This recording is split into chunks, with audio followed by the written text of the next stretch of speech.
बार बार भारत के कॉन्सुलेट्स पे विदेशों में क्यों अटैक हो रहे हैं ये, और विदेशों जो जिस जिस देश में हमारे कॉन्सुलेट हैं।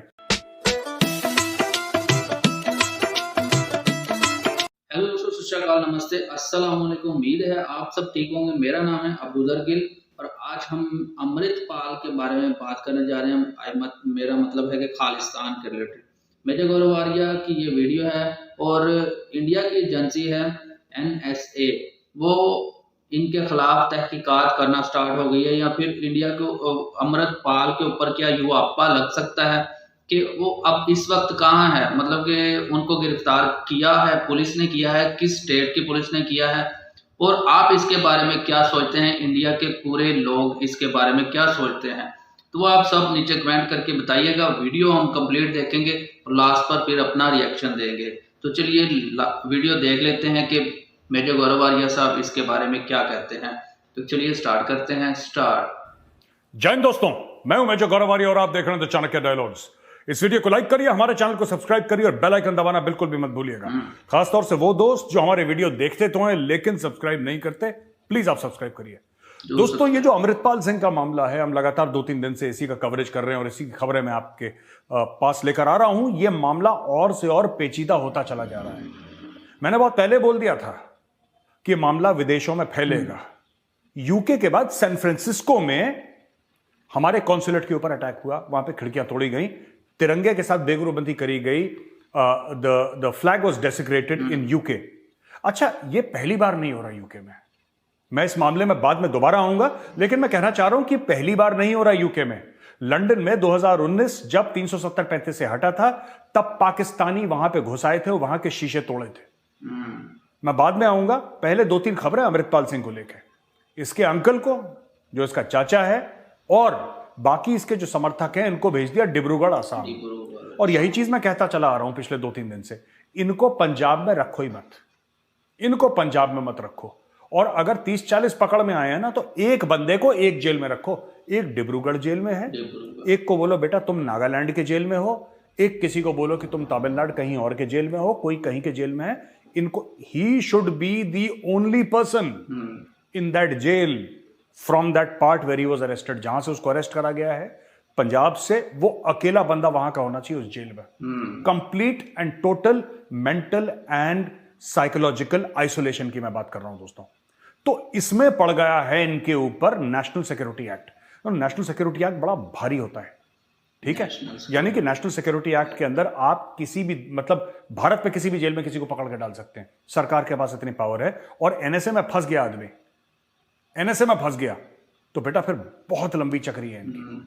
अब मैं आपको यह बात कहना चाह रहा हूं कि यह हुआ कैसे।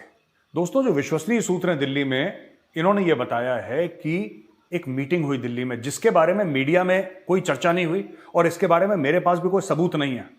यह मैं सुनी सुनाई, मैं आपको पहले बता देता हूं। मैं उन लोगों की तरह नहीं कहना चाहता कि नहीं ऐसी मीटिंग हुई थी और मुझे पता है, नहीं, मेरी सुनी सुनाई बात है। Something that I have heard from 2 or 3 very important people, and इसमें बड़े बड़े लोग दिल्ली में इन्वॉल्व हैं, जिनको मोदी जी ने डायरेक्टली बोला है कि ये जो पंजाब में चल रहा है इसको खत्म करो। इसमें बातचीत हुई है, इन्वॉल्वमेंट की मिस्टर अजीत डोवल की और अमित शाह जी की, जो मुझे लोगों ने कही सुनी बातें बताई हैं। मैं फिर से कह रहा हूं, मेरे पास इसका कोई सबूत नहीं है, लेकिन यहां से बोला गया है कि ठोको उसको, वहां पे पकड़ के लाओ। और इन दोनों से अच्छा हो कौन सकता है, राइट। तो डोवाल साहब को अब डायरेक्शन क्लियर हो गया और डोवाल साहब ने डायरेक्शन क्लियर दे दिए कि पकड़ के लाओ, इसके कॉलर से जरा घसीट के लाओ, कौन से बिल में छुपा हुआ है। तो पुलिस इसको ढूंढ रही है और सेंट्रल एजेंसी इसको ढूंढ रही है। बस ये ना हो कि किसी तरीके से ये भेस बदल के, क्योंकि इसने पहले भी दाढ़ी और बाल काटे थे, फिर से दाढ़ी बाल काट के कहीं किसी और नाम से ये बाहर ना भाग जाए। ये भी हो सकता है कि देश से फरार हो जाए, क्योंकि हजारों किलोमीटर की बाउंड्री है और एक एक चप्पे चप्पे पर नजर रखना नामुमकिन है। यह भी हो सकता है, ये हो सकता है कि ये पंजाब से जम्मू जाए और जम्मू से दोबारा बॉर्डर पार करने की कोशिश करे इनटू पाकिस्तान, क्योंकि करा धरा तो सब पाकिस्तान का। खैर, एनएसए लग गया इन लोगों पे और इनका बचना अब नामुमकिन है। इनको बिलों से घसीट घसीट के बाहर निकाला जा रहा है। अच्छा दोस्तों, 2-3 मेरे ख्यालात हैं मन में जो मैं आपके साथ शेयर करना चाहता हूं, ठीक है। ये जो यूएस कॉन्सुलेट सैन फ्रांसिस्को में खालिस्तानियों ने अटैक करा, देखिए अभी ये और जगह अटैक करेंगे, ऑस्ट्रेलिया में अटैक करेंगे। मैं आपको अब आज बता रहा हूं कि कल परसों क्या होने वाला है। ये ऑस्ट्रेलिया में अटैक करेंगे, ये अपने कनाडा में अटैक करेंगे, कनाडा में भी अटैक होगा, 100% होगा। ये आज नहीं तो कल, नहीं तो 2 महीने के बाद वहां पे अटैक होगा, राइट। और मैं ये कहना चाहता हूं कि एक बार हो गया, 2 बार हो गया, बार बार अटैक क्यों हो रहे हैं? ये बार बार भारत के कॉन्सुलेट्स पे विदेशों में क्यों अटैक हो रहे हैं ये? और विदेशों जो जिस देश में हमारे कॉन्सुलेट हैं, जिस देश में हमारे हाई कमीशन है, जिस देश में हमारे एम्बेसी हैं, वहां पे उनका क्या फर्ज बनता है? मैं आपको छोटा सा एग्जांपल देता हूं। यूके में हमारे हाई कमीशन पर अटैक हुआ, एक बात। सैन फ्रांसिस्को में हमारे कॉन्सुलेट पर अटैक हुआ, एक बात। दोस्तों कभी आप देखते हैं यहां पे अमेरिकन एम्बेसी या फिर यूके का हाई कमीशन, वहां पे भारत सिक्योरिटी प्रोवाइड करता है। और लीगली स्पीकिंग, मैं लीगल ग्राउंड्स पे बात कर रहा हूं दोस्तों, अगर भारत का हाई कमीशन लंदन में है तो वो जमीन भारत की है, वो जमीन यूके की नहीं है। That is sovereign Indian land, that is sovereign Indian territory. और उसकी दिफा करना, उसको प्रोटेक्ट करना यूके की जिम्मेदारी है, लेकिन यूके अपनी जिम्मेदारी नहीं निभा रहा है। मैं आपको बात बताता हूं कि जितने भी एम्बेसडर और हाई कमिश्नर यहां पे घूम रहे हैं ना, खासतौर से यूके यूएस के, इनको भारत सिक्योरिटी देता है, इनको पर्सनली भारत सिक्योरिटी देता है कि एम्बेसडर साहब बाहर जा रहे हैं, बाजार में कुछ होना जाए इनको, ये हमारी जरूरत नहीं है हम प्रोवाइड करें। वो हमें प्रोवाइड करते हैं क्या? नहीं करते। तो मैं ये कह रहा हूं कि अगर वो हमारे हाई कमीशन और हमारे कॉन्सुलेट्स को सुरक्षित नहीं रख सकते, तो हमने इतने यूके की हाई कमीशन के बाहर सीआरपीएफ और यूके की हाई कमीशन के बाद दिल्ली पुलिस हमने क्यों लगा रखी है? हटाओ ना सबको, उनको भी तो स्वाद मिले थोड़ा सा, कि कोई भी कुत्ता बिल्ली हमारे तिरंगे को हाथ लगा दे। और यहां पे तुम लोग, you have taken the relationship with India for granted. मैं खासतौर से यूके की बात कर रहा हूं। You have taken your relationship with India for granted. तुम लोग यहां पे बेटा पूरे मजे मारते हो भारत में, तुम्हें पूरा प्रोटोकॉल मिलता है और यहीं से तुम्हारे दिमाग खराब हो गए हैं। वहां पे हमारा एम्बेसी जो है बिल्कुल सड़क पे है, उसकी कोई ऐसी वॉल भी नहीं है खास। मैं तो जा चुका हूं वहां पे, जो हमारा हाई कमीशन है यूके में, वहां पे मैं जा चुका हूं, twice I have been there. उसके अंदर ऐसा कुछ नहीं है, वो बिल्कुल सड़क पे है। और सामने उसके ऑस्ट्रेलिया का है, किसका पता नहीं, अक्रॉस। तो यार मेरा ये कहने का मतलब है कि कल तो कुछ भी हो सकता है। पुलिस कहां थी वहां पे जब यूके में अटैक हो रहा था हमारे एम्बेसी के ऊपर, और जब वो तिरंगा हमारा निकाला जा रहा था, पुलिस कहां थी? जब सैन फ्रांसिस्को के कॉन्सुलेट की खिड़कियां तोड़ी जा रही थी, तब पुलिस कहां पे थी? अब हम हटा दें यहां से पुलिस दिल्ली से। अगर हम यहां से पुलिस हटा देते हैं दिल्ली से, चाहे यूके के हम हाई कमीशन से हटाते हैं, अमेरिका के एम्बेसी से हटाते हैं, इनके तोते उड़ जाएंगे सबके सबके। And this is something that we must do. ये जरूरी है इनकी सिक्योरिटी हटाना, वरना इनके ना होश ठिकाने नहीं आएंगे। ये बार बार, और ये खालिस्तानियों को मैं आपको बताता हूं दोस्तों, इनके ऊपर और एक्शन लेने की जरूरत है, ये खालिस्तानियों के ऊपर। और सबसे बड़ी बात मैं बार बार रिपीट कर रहा हूं, बार बार रिपीट कर रहा हूं, इनके जो पीआईओ हैं, पर्सन ऑफ इंडियन ओरिजिन के जो कार्ड्स हैं, जो इनको कुछ खास हक देते हैं जब ये भारत में रहते हैं, एंड इवन अब्रॉड इनको हक मिलता है, इनके ओसीआई और पीआईओ कार्ड सबके सब जब्त करिए, कैंसिल करवाइए जितने खालिस्तानी हैं। सीसीटीवी कैमरा लगे होंगे ना यूके में, हाई कमीशन के आगे सीसीटीवी कैमरा लगे होंगे, सबके शक्लें आई होंगी। आप एक एक करके सबकी शक्लें आइडेंटिफाई करिए, make sure they do not enter India, let them live and die outside. मर जाए ना, फिर भारत ना आ पाएंगे। ये कहीं पे भी हो Khalistani, they should not be able to enter India. इनको ब्लॉक करिए, सबसे बड़ी बात। इनके भारत में बैंक अकाउंट फ्रीज करिए, इनकी प्रॉपर्टी जब्त करिए, और जो योगी जी करते हैं ना यूपी में, वही काम आपको करना है। इनकी प्रॉपर्टीज के ऊपर चलाइए बुलडोजर, इनकी प्रॉपर्टी के ऊपर चलाइए बुलडोजर, और वो वीडियो डालिए यूट्यूब पे और सोशल मीडिया पे, ट्विटर पे, कि बेटा बड़ा खालिस्तान खालिस्तान हो रहा था, ले तेरा घर, ले तेरा घर, इसके ऊपर बुलडोजर। ठीक है? और जो इनसे पैसा लेगा उसको खास तौर से इनके गांव में जाकर अनाउंसमेंट कर देनी चाहिए कि तुम्हें भी आतंकवादी घोषित कर देंगे। ठीक है? और तुम्हारे घर पे भी बुलडोजर चलेगा। इनको जड़ों से उखाड़ के फेंकने की जरूरत है। इनके ना बहुत ज्यादा औकात इनकी बढ़ गई खालिस्तानियों की। क्यों बढ़ गई? इसमें हमारी गलती, उनकी गलती नहीं है, क्योंकि हमने इनके गलों से इनको पकड़ा नहीं और इनको घसीटा नहीं सड़क पे। लेकिन अब घसीटने की बारी आ गई है, सबसे पहले भारत में। ठीक है? ये जो अमृतपाल जैसे हैं ना कुत्ते बिल्ली, सबसे पहले इनका कॉलर पड़ के नकेल कसो, सबसे पहले। ठीक है? इनके घरों पे बुलडोजर पहले यहां पे चलाओ भारत में, सबसे पहले, ये जो इंडिया में है। ठीक है? फिर आइडेंटिफाई करो सीसीटीवी फुटेज से एक एक बंदा, वो जो चढ़ा था ना तिरंगा लेके, उसको सीसीटीवी फुटेज से, मीडिया फुटेज से आइडेंटिफाई करो कौन है वो। पता लगाओ कौन है। आपको पता लग जाएगा अगर आप थोड़ा बहुत बातचीत करेंगे वहां पे यूके में, आपको पता लग जाएगा कि वो फलाना था जो चढ़ा था।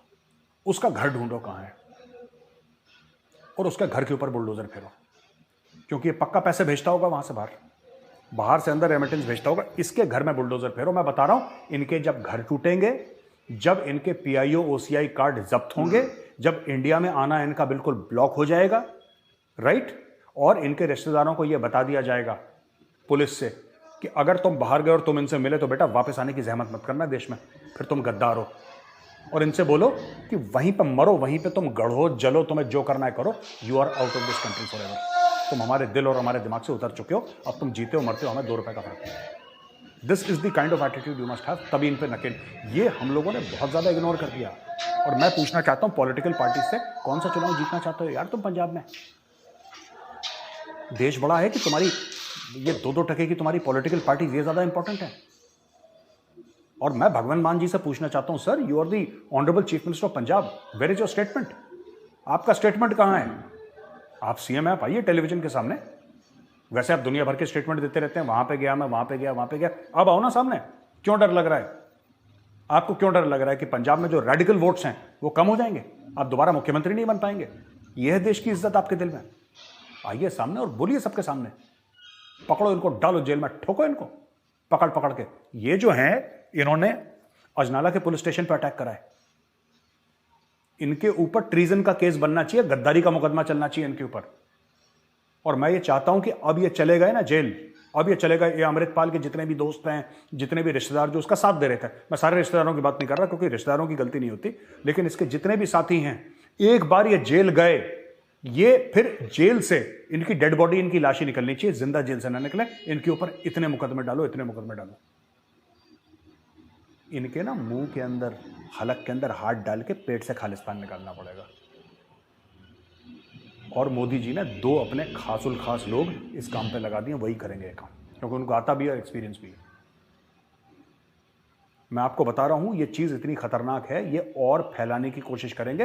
ये लोग जम्मू में फैलाएंगे, पंजाब के ऊपर तो जम्मू लगाए,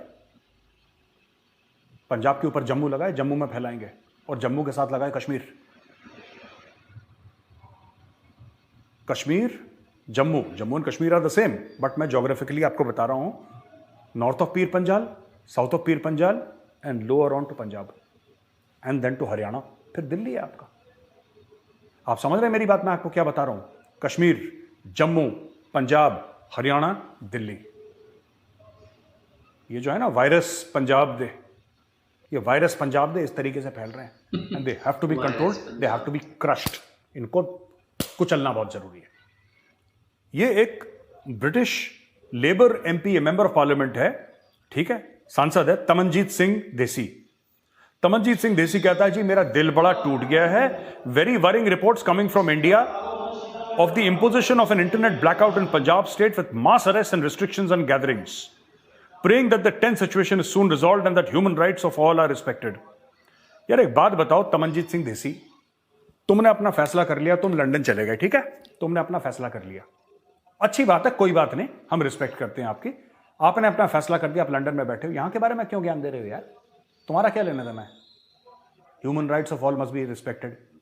तो क्या करें, खालिस्तानियों को बोल दें तलवार लेके हम सबका गला काट दें, तब तुम्हें अच्छा लगेगा कि हमारी ह्यूमन राइट्स रिस्पेक्ट हो गई हैं? कैसा बेवकूफ किस्म का आदमी, तुझे किसने बताया भाई member of parliament? Who has made you member of parliament? What a stupid man you are. मैं एक बात पूछना चाहता हूं, ये देसी सो रहा था जब वहां पे खालिस्तानी तिरंगा उतार रहे थे और हाई कमीशन के ऊपर अटैक कर रहे थे? देसी मैं बता रहा हूं, देसी इनमें मिला होगा, ये कहीं होगा मास्क मूस पहन के उन्हीं के बीच में। मैं बता रहा हूं आपको, इसकी फितरत वैसी लगती है, इसकी फितरत वैसी लगती है, इसने वही करा होगा काम। और आप जाके चेक करिए लंदन का मेयर कौन है, आप देखिए कि पुलिस, ऐसी बात नहीं कि पुलिस वहां पे पॉलिटिसाइज नहीं है, इतनी नहीं है जितनी इंडिया में, लेकिन वहां पे भी पॉलिटिकल इंपैक्ट तो पड़ता है पुलिस में। Who is the mayor? Sajid Khan है कौन है ये आदमी? और वहीं पे लगातार क्यों होता है लंदन में इतना ज्यादा ये हरकतें भारत के खिलाफ? क्योंकि वहां पे एक ऐसा रेडिकल इस्लामिस्ट और खालिस्तानियों का एक सिस्टम बना हुआ है जो हमारे देश के खिलाफ वहां पे काम करते हैं। और जब इनका मन चाहिए एम्बेसी पे, किसी की एम्बेसी के सामने और हमारे हाई कमीशन के सामने ये लोग ये करते रहते हैं। हमारे हाई कमीशन के ऊपर तो अटैक कर चुके हैं ये लोग, पत्थर वत्थर फेंक चुके हैं पाकिस्तानी से। दे ब्रोकन विंडोज। अब ये खुद का, पर आई डोंट ब्लेम पाकिस्तानीज, क्योंकि है बंदर ये खुद के मुल्क के साथ क्या कर रहे हैं देखो ना, खुद के मुल्क के साथ क्या कर रहे हैं, तो दूसरे के मुल्क के साथ भला थोड़ा ना करेंगे, तो वही काम करेंगे जो पाकिस्तान के साथ कर रहे हैं, दैट्स ओके, वो अलग चीज है। लेकिन fact of the matter is कि जो यूके की सरकार है वो क्या कर रही है भाई, तुम क्या कर रहे हो, तुम्हारी जिम्मेदारी है। तो मैं गवर्नमेंट ऑफ इंडिया से हाथ जोड़ के अपील करता हूं, प्राइम मिनिस्टर मोदी जी से, अमित शाह जी से और अजीत डोभाल साहब से, मेरी आपसे रिक्वेस्ट है, इनके ना यूके हाई कमीशन नई दिल्ली, इसके आगे से आप सिक्योरिटी हटवाइए सबसे पहले। यूएस एम्बेसी के सामने से सिक्योरिटी हटवाइए, यूएस एम्बेसी, कोई जरूरत नहीं है इनकी, ठीक है। जब ये बाजार जाएं तो एज अ नॉर्मल इंडिविजुअल जाएं बाजार में। और आखिरी चीज मैं कहना चाहता हूं, ये जो भी सेंसिटिव लोकेशंस हैं, कल मैं टीवी पे था और मुझे बड़ा अच्छा लगा, अमेरिकन महिला थी अर्नब गोस्वामी की शो में, तो उससे पूछा अर्नब ने, और मुझे उस अमेरिकन महिला को मैं सल्यूट करता हूं, she gave a very good answer and I think we all respected her answer. अगर बोला कि अगर ये काम आपके साथ होता, आपके एम्बेसी के साथ होता, कहीं और दुनिया में या भारत में या कहीं भी और दुनिया में आपके एम्बेसी में काम होता कि लोग आते और तोड़फाड़ मचाते, तो आप क्या करते? उसने पता है क्या बोला? उसने बोला कि दुनिया भर में यूएस एम्बेसी की सिक्योरिटी बहुत अच्छी है, दीवारें लगी हुई हैं और मरीन्स खड़े हैं, यूएस मरीन्स हथियार लेके, यूएस मरीन्स हमारे एम्बेसी के सामने हथियार लेके खड़े हैं, आप घुस के देखो गोली मार देंगे वो। That is what she said on live television. आप हमारे अमेरिकन एम्बेसी के अंदर घुस के देखो, ऐसे तोड़फोड़ करके देखो, सीधा बाहर से गोली आएगी, सीधा गोली आएगी, ठोक देंगे वो। यहां पे भी आपको आर्म्ड गार्ड्स लगाने पड़ेंगे। अगर आपको यह जरूरत है कि अपनी एम्बेसी की बिल्डिंग लंदन में चेंज करिए तो करिए, आपकी एम्बेसी की बिल्डिंग ठीक सड़क पे, ठीक सड़क पे, उसकी सिक्योरिटी है ही नहीं। ये तो अभी ये कर रहे हैं कि पत्थर फेंक रहे हैं, कल अगर किसी ने ग्रेनेड फेंक दिया, किसी ने मोलोटोव कॉकटेल फेंक दी, तो क्या करेंगे आप ये बताइए? What will you do?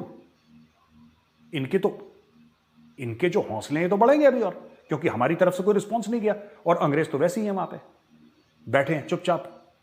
तो भाई you have to do something. आप अपने आर्म्ड गार्ड्स लगाइए वहां पे, आप यूएस में हर जगह आर्म्ड गार्ड्स लगाइए, वहां पे खड़ा होना चाहिए बंदा AK-47 लेके। जिसने हमला करा, रिमेंबर वन थिंग, जो भारत के एम्बेसी या भारत के हाई कमीशन या भारत के कॉन्सुलेट पे हमला कर रहा है, he is attacking sovereign Indian land and India reserves right of response. ठोकिए छाती पे गोलियां 4-5, फिर देखिए खालिस्तान जिंदाबाद जितना करते हैं। इतने चोटे हैं, इतने चोर हैं, ये खालिस्तान का जो झंडा है ना, उसमें खालिस्तान भी इंग्लिश में लिखते हैं।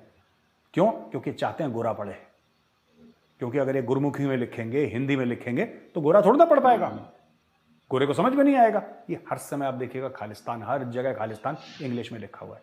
ये पूरा फ्रॉड, चोर हैं ये लोग, ये चोर हैं, ये लिखते ही हैं गोरों के लिए कि गोरों को इंप्रेस करके हम पैसे ले लें। इनके बाप तो पाकिस्तानी है ना खालिस्तानियों के, वो भी भिखारी, ये भी भिखारी, तो इनकी सब मार्केटिंग स्ट्रैटेजी हर जगह खालिस्तान। अगर अगली बार जाओगे खालिस्तानी, तुम गुरमुखी में लिखना, हिंदी में लिखना, कोई ऐसी लैंग्वेज में लिख दो जिसमें गोरे को ना समझ में आए। ये लिखेंगे नहीं खालिस्तानी, मैं बता रहा हूं। तो दोस्तों, ये वीडियो यहीं पे मैं खत्म करता हूं, पर मैं आपको एक बात बता रहा हूं कि हमें रिस्पॉन्स देना पड़ेगा, हमें रिस्पॉन्स देना पड़ेगा खालिस्तानियों को, चाहे वो भारत में हो चाहे वो बाहर हो। हमें रिस्पॉन्स देना पड़ेगा यूके की सरकार को, और हमें रिस्पॉन्स देना पड़ेगा यूएस की सरकार को, और इनको बोलना पड़ेगा कि बॉस, अगर आप हमारे हाई कमीशन और हमारे एम्बेसीज और हमारे कॉन्सुलेट्स को आप सिक्योरिटी प्रोवाइड नहीं कर सकते, तो आपको कोई हक नहीं है ये एक्सपेक्ट करने का कि भारत में आपको वही कर्टसी दी जाए। हम भी सीआरपीएफ, हम भी दिल्ली पुलिस हटाते हैं, देखते हैं फिर आप कैसे डील करते हैं मजमे के साथ। जय हिंद, वंदे मातरम, भारत माता की जय।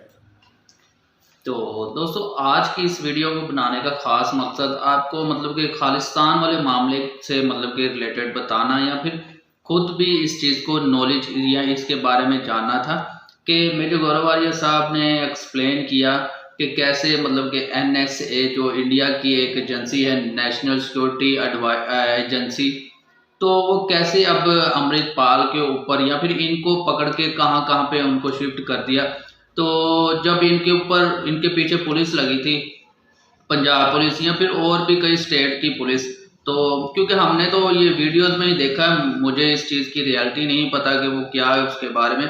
बाकी अगर आपको इसके बारे में ज़्यादा मतलब कि कुछ और पता हो तो वो नीचे ज़रूर बता दीजिएगा कि जब पुलिस ने पकड़ लिया तो पुलिस ने पकड़ने के बाद इनको कहाँ पे शिफ्ट किया या कहाँ पर नहीं, इसके बारे में बहुत देर बाद मतलब कि 24 घंटे या फिर 12 घंटे के बाद पता चला कि अमृतपाल सिंह गिरफ्तार है या फिर उसके साथी गिरफ्तार हैं। तो क्या आपका क्या ख्याल है इसके बारे में कि ये गिरफ्तारी जो है वो सही है या फिर गलत है?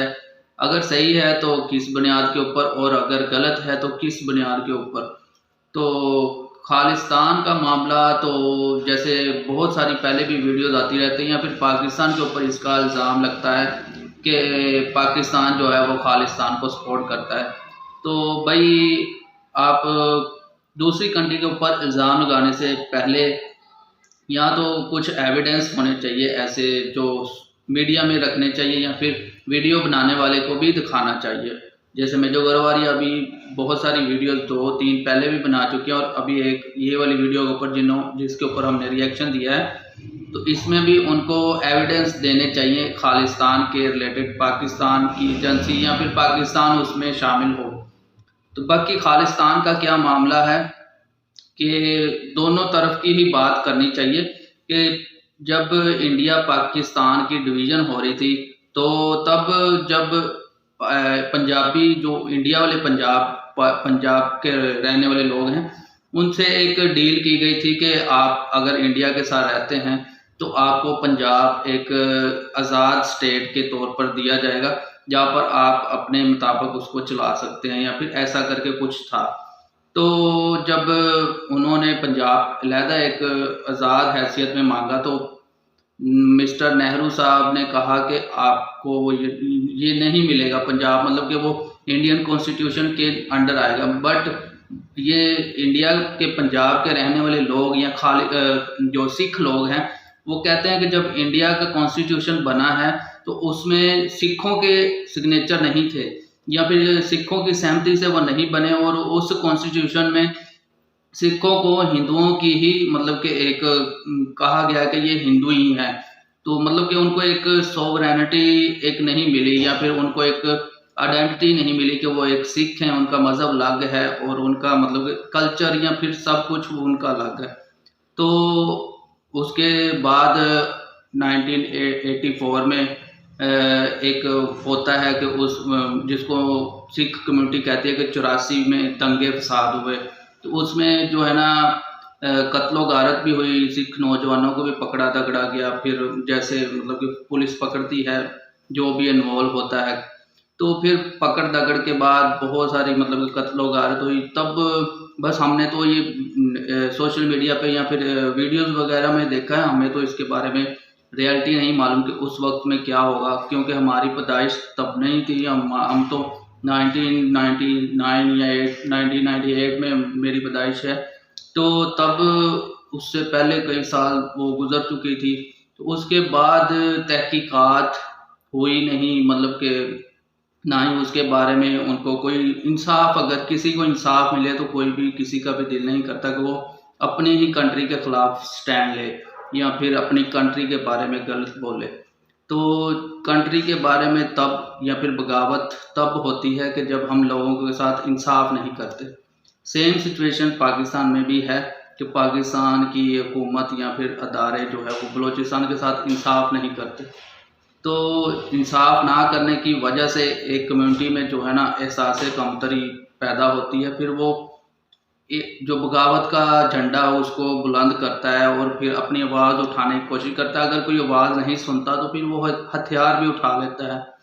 तो हथियार जब कोई उठा लेता है तो उसकी आने वाली नस्लें भी फिर उसी के रास्ते के ऊपर चलना स्टार्ट हो जाती। तो तब पहले पंजाब के साथ अगर इंसाफ हो जाता है या पंजाब के लोगों के साथ, तो उनको ये काम करना ना पड़ता। तो अब मैंने सुना है कि इंडिया की जो सुप्रीम कोर्ट है उन्होंने भी खालिस्तान की नारा लगाने या खालिस्तान का नाम लेने उनको इजाज़त दी हुई है कि आप इसका नारा भी लगा सकते हैं, नाम भी ले सकते हैं। दूसरा, अगर आप एक स्टेट के अंदर रह रहे हैं या फिर एक कंट्री के अंदर रह रहे हैं, तो आपकी हुकूमत होगी, आपका कॉन्स्टिट्यूशन होता है, आपकी गवर्नमेंट होती है, आपका मतलब एक सारा सेटअप होता है। उस सेटअप के अंडर अगर मतलब कि आपको प्रॉब्लम है, हुकूमत आपकी आवाज़ नहीं सुन रही, तो आप सुप्रीम कोर्ट जाएं, वहाँ पर अपना केस दर्ज करें, तो जो है ना मामला हल करने की तरफ आता है।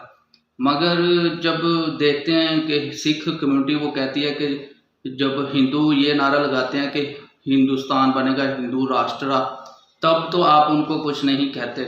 मगर जब पंजाब के रहने वाले सिख लोग ये कहते हैं कि हम खालिस्तान बनाएंगे, तो तब उनके ऊपर युवापा भी लग जाता है, एनएसए उनको उठा भी लेती है, पुलिस भी पकड़ लेती है। और जो नौजवान मतलब कि बहुत अरसे से पकड़ रखे हैं, उनकी सज़ाएं भी पूरी हो चुकी हैं, तो उनको जेलों से रहा नहीं किया गया। तो बहुत सारे मतलब कि लोग समझते हैं कि पंजाब के साथ इंसाफ नहीं किया जाता। तो इसके बारे में मतलब कि जितनी अभी तक मैंने बात की है, इसके बारे में आप क्या कहते हैं वो नीचे ज़रूर कमेंट कीजिएगा। बाकी अब अमृतपाल सिंह को पकड़ लिया है, तो अब उनको कहाँ पर रखा गया है, कहाँ पर नहीं, वो भी ज़रूर बताएं, मतलब कि किस स्टेट में है वो भी, और भागने की क्या वजह थी कि वो उनके पीछे जब पुलिस लगी तो भागते भागते मतलब कि कई विलेज से या विलेज के अंदर से उन्होंने भागे हैं।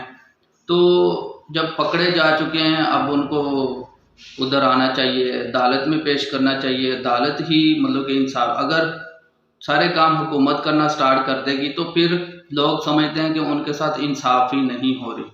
तो अब अजीत डोभाल साहब जो इंडिया की एजेंसी के रह चुके हैं हेड, तो अब उन्होंने और इंडियन गवर्नमेंट ने, बीजेपी की गवर्नमेंट ने मिलकर इनके ऊपर कार्रवाई की है। तो अब दुनिया भर में खालिस्तान के जो हक में लोग हैं, उन्होंने इंडिया की स्टेट खिलाफ या फिर इंडिया की जो अम्बेसी हैं उन उसमें तोड़फोड़ की है, मतलब यूके की अम्बेसी में, और अमेरिका में जो है ना इंडिया की अम्बेसी के अंदर तोड़फोड़ की है, और इंडिया का फ्लैग भी उतार कर नीचे फेंका है। देखिए, किसी भी कंट्री का फ्लैग हो, इंडिया का हो, पाकिस्तान का हो, या किसी भी कंट्री का हो, अमेरिका का हो, यूके का हो, ऑस्ट्रेलिया का हो, इसराइल का भी हो, यहाँ तक के एक कंट्री का फ्लैग, उसको आप डिसरिस्पेक्ट ना करें। चाहे आप उस कंट्री के साथ जितना मर्जी मतलब कि नफरत करते हो, प्यार करते हो, कुछ भी करते हो, उससे किसी की कंट्री को मतलब कि उसके फ्लैग को या उसकी आइडेंटिटी को आपको मतलब कि डिसरिस्पेक्ट करना नहीं चाहिए। ना ही उसको जलाओ गलाओ करें या फिर उसकी एम्बेसी के ऊपर। ठीक है, आप अगर जंग किसी के साथ करना चाहते हो, तो अब इस वक्त में 21वीं सदी जो चल रही है, इसमें आप कलम से आप अपनी मतलब कि करें जंग। दुनिया में अब कलम से ही जंग होती है। आप जितना लिख सकते हैं उसको लिखें, सोशल मीडिया को यूज़ करें, सब कुछ यूज़ कर सकते हैं। अब आपके पास बहुत ज़्यादा ऑप्शन है। पहले ऐसा होता था कि हमारी जो हुकूमतें हैं, वो लोगों की आवाज़ दबाने के लिए उनके ऊपर मतलब कि सैंक्शन लगाती थी, या फिर मतलब कि उनको नज़र बंद कर दिया जाता है, जेलों में डाल दिया जाता था। कोई भी मतलब कि मीडिया में इतना आता नहीं था, तो किसी को पता नहीं चलता था। अब तो कोई इधर से उधर भी होता है तो उसकी भी क्लिप्स बन जाती हैं, वो सोशल मीडिया के ऊपर आ जाती हैं। मतलब कि अब दुनिया की आंख से कुछ भी छुपा ढका नहीं है। तो अब कुछ भी चीज़ों को छुपा नहीं सकता, चाह कर भी इंसान नहीं छुपा सकता। तो अब आप यूके में भी इंडिया का जो फ्लैग उतारा गया, वहाँ पर खालिस्तान का फ्लैग लगाया गया। तो खालिस्तान के लोग भी गुस्से में हैं, और इंडिया की गवर्नमेंट भी इस चीज़ को गुस्से में ले रही है। तो बेहतर हल यही है कि आप लोगों के साथ इंसाफ, मतलब कि स्टेट जो है वो एक माँ का रखती है इख्तियार के, वो एक माँ कहलाती है। तो माँ अपने हर बच्चे से ही प्यार मोहब्बत करती है, मगर हर बच्चे के साथ मतलब कि जैसे बच्चे का बिहेवियर होता है, वैसा ही माँ आगे से उसको ट्रीट करती है। तो बच्चे के बिहेवियर भी अच्छा होना चाहिए। माँ तो प्यार करती है, मगर कभी कभी माँ को भी गुस्सा आ जाता है, और स्टेट के खिलाफ काम करने वालों को ऊपर जो है ना पकड़ दकड़ियाँ, फिर उनको मारपीट किया जाता है। मगर इसके बारे में क्या ख्याल है कि अमृतपाल सिंह का पाकिस्तान के साथ कैसे लिंक है?